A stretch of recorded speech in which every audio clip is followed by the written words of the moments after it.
A little bit of a personal story with us today, and I know lots happened to you since the Cattle Barons Ball last year, I guess we could say, if you don't mind sharing. But other than the rain, yeah. Bless you. But I mean, I know you've been through quite a bit yourself this last year, if you don't mind sharing with the folks out there. Yeah, Kathy, the beginning, I guess, started in January. Was sick and went in the hospital for a week.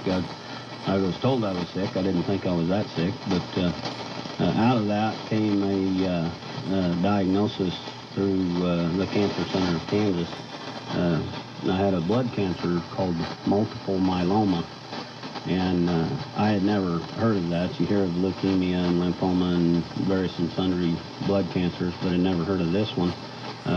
Once I started working with the doctor in Kansas City at KU Med, he described it as the most common, uncommon cancer, blood cancer, that there is.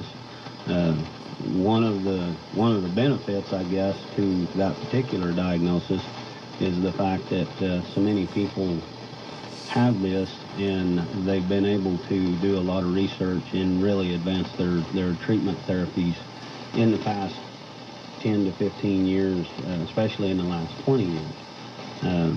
So out of that, I this last summer spent a 3-week stint over in Kansas City.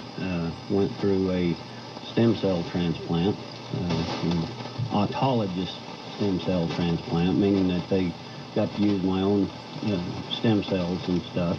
Of course, went through some chemotherapy and that kind of stuff, and it wasn't. It's not something that I'd recommend if you have the opportunity to do something different for your summer vacation.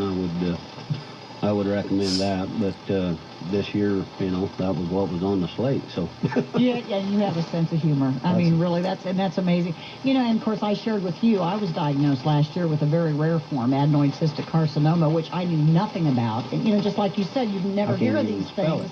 Well, until you hear you yourself have it, and then all of a sudden you learn all about it. Exactly. And I mean, there's so many different types of cancer. I did a series back in January, a 10-part series, and talked to a lot of other cancer survivors and family members because it impacts your family. But, I don't think people realize the different types of cancer. And, I mean, obviously technology, treatment options are improving, but... Right. And that's I guess, back to the American Cancer Society in general, a lot of the funds that is raised by the Cancer Society does go into research and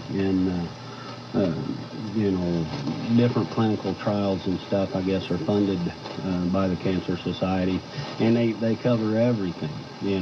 Each type of cancer, I guess, has its own little group that work specifically for that form. We have the Leukemia and Lymphoma Society that deals specifically with blood cancers, but the Cancer Society itself is kind of a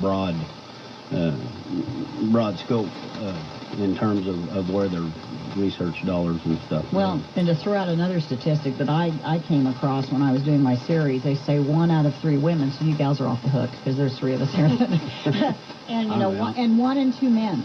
In their life, well, at some point, will get cancer. And the nice thing is, and you don't like the word survival, you said. That's not a word you like to use in connection with this. Right, and like I said, the reason being is because, my definition of survival, or surviving, you survive a car crash, you survive a plane crash, that kind of stuff.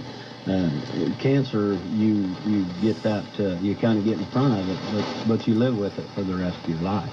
And it's not, as they told me early on, this is not something that can be cured, but it can be managed. And that's basically, that's the goal.